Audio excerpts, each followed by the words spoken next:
Non random mating को sexual selection भी कहते हैं और मेल और फीमेल्स का एक ही गोल रहता है मेट करने में कि वो अपने ऑफस्प्रिंग के नंबर को इंक्रीज कर सकें, क्वांटिटी बढ़ा सकें और क्वांटिटी के साथ साथ उनकी क्वालिटी को भी बढ़ा सकें। तो क्वांटिटी और क्वालिटी के लिए ये जो मेटिंग होती है वो नॉन रैंडम होती है। Non random mating natural population में होती है और ऑलमोस्ट नेचुरल पॉपुलेशन में जो मेटिंग होती है वो नॉन रैंडम मेटिंग होती है। इसके लिए मेल और फीमेल्स जो होते हैं वो अलग अलग ढंग से डिफर करते हैं अपनी फिटनेस इंक्रीज करने में। फिटनेस का मतलब हो गया कि रिप्रोडक्टिव पोटेंशियल, तो इसके द्वारा अपनी फिटनेस से वो रिप्रोडक्टिव पोटेंशियल बढ़ाता है। फिटनेस किसे कहेंगे? फिटनेस वो चीज है जिसके द्वारा ऑर्गेनिजम्स या एनिमल्स अपने ऑफ स्प्रिंग के नंबर को इंक्रीज करते हैं नेक्स्ट जनरेशन में और वो लिविंग रहे, वो सर्वाइविंग ऑफ स्प्रिंग्स के नंबर को बढ़ाते हैं। तो ये रैंडम मेटिंग को प्रिवेंट करते हैं बहुत सारे फैक्टर्स, जैसे कुछ स्ट्रक्चरल फैक्टर होंगे और कुछ बिहेवियरल फैक्टर्स होंगे जो पॉपुलेशन में नॉन रैंडम मेटिंग को प्रिवेंट करते हैं। और सेक्सुअल सिलेक्शन तब करते हैं जब इस बात की संभावना बढ़ती है कि गैमीट्स का फर्टिलाइजेशन होगा,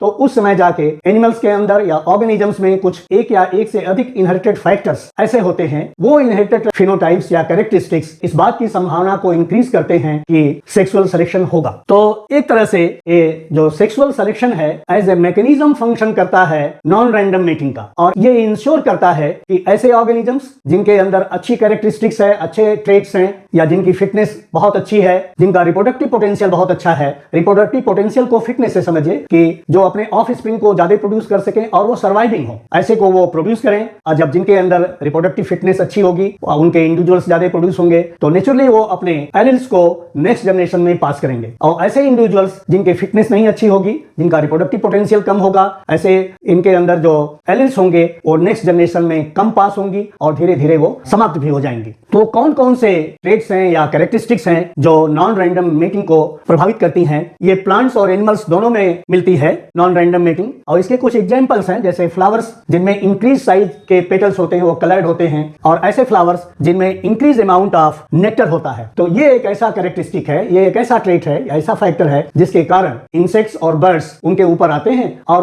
पॉलन को एक जगह से दूसरे जगह लेके पॉलिनेशन में हेल्प करते हैं। तो ये अपने ट्रेट्स को या अपने एलिल्स को एक जनरेशन से दूसरे जनरेशन को पास ऑन करते हैं। दूसरा एक है एग्जांपल कि जो कलर पैटर्न है इंसेक्ट्स में, फिशेज में, बर्ड्स में, या जो बिहेवियरल पैटर्न है, जैसे नेस्ट बिल्डिंग है, कुछ बर्ड्स बहुत अच्छे नेस्ट बनाती हैं या और भी एनिमल्स नेस्ट बिल्डिंग करते हैं। टेरिटरी पोजेशन, टेरिटरी क्या है? ये होम रेंज है। जैसे हम अपने होम बनाते हैं वो मेरा रेंज होता है, उसी तरह से एनिमल्स भी अपनी टेरिटरी फॉर्म करते हैं, वो उनका रेंज होता है, उसको प्रोटेक्ट करते हैं और दूसरे इंडिविजुअल को उसमें वो नहीं आने देते हैं। तो टेरिटरी का फॉर्मेशन भी ये करते हैं। ये कोर्टशिप भी एक कैरेक्टरिस्टिक है। कुछ एनिमल्स बहुत अच्छे ढंग से कोर्टशिप करते हैं। कोर्टशिप क्या है? जो मेल फीमेल को रिझाने के लिए, अट्रैक्ट करने के लिए, मेट करने के लिए जो प्रक्रिया अपनाता है वो कोर्टशिप कही जाती है। तो हर एनिमल का कोर्टशिप पैटर्न भी डिफरेंट होता है। तो डार्विन ने भी देखा था कि फीमेल जिस पहले मेल को इनकाउंटर करती है उससे वो मेट नहीं करती, वो दूसरे को सर्च करती है और वो देखती है कि फिटनेस किसके अंदर ज्यादा अच्छी है, कौन ज्यादा सर्वाइविंग ऑफस्प्रिंग प्रोड्यूस कर सकता है, ऐसे मेल्स को वो प्रीफर करती है। एक एक्सपेरिमेंट किया गया था जिससे ये पता चला कि जो मेटिंग होती है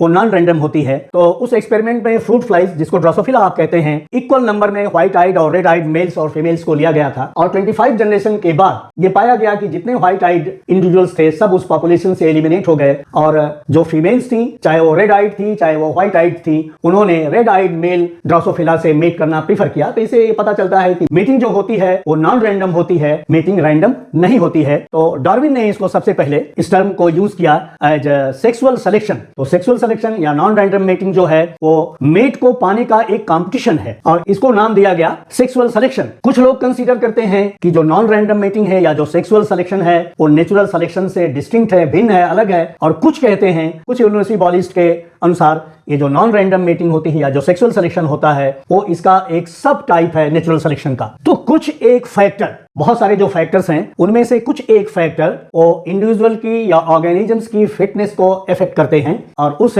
फिटनेस के प्रभावित होने से जिनके अंदर अच्छी फिटनेस होती है, जो ज्यादा ऑफ स्प्रिंग प्रोड्यूस कर सकते हैं, जैसे कि कुछ में एंटलर्स होते हैं, कुछ में हॉर्न होता है और कुछ में जैसे पीकॉक है उसमें देखिए उसके टेल पर बहुत सारे आई स्पॉट्स होते हैं, तो फीमेल उससे मेट करना पसंद करती है है जिस पीकॉक के टेल पर अधिक आई स्पॉट्स होते हैं या फ्रॉग में जो एक विशेष तरह की वॉइस प्रोड्यूस करते हैं, ये सब उन तमाम सारे फैक्टर्स में से एक है जो उस फिटनेस को प्रभावित करते हैं। और ये जो नॉन रैंडम मेटिंग है या जो सेक्सुअल सिलेक्शन होगा मेट करने के लिए, वो दो चीजों को इन्वॉल्व करेगा। इंट्रा सेक्सुअल सिलेक्शन जो एक ही सेक्स के डिफरेंट ऑर्गेनिजम्स के बीच में होगा और एक इंडिविजुअल दूसरे इंडिविजुअल को कॉन्कर करेगा, उसके ऊपर विजय प्राप्त करेगा और रेस्ट ऑफ द इंडिविजुअल्स को वो एलिमिनेट कर देगा उस रेस से, नॉन रैंडम मेटिंग के। और दूसरे तरह का होगा इंटरसेक्सुअल सिलेक्शन। इसमें एक्टिव चॉइस होता है कि फीमेल किस तरह के मेल को चॉइस करेगी अपना पार्टनर बनाने के लिए।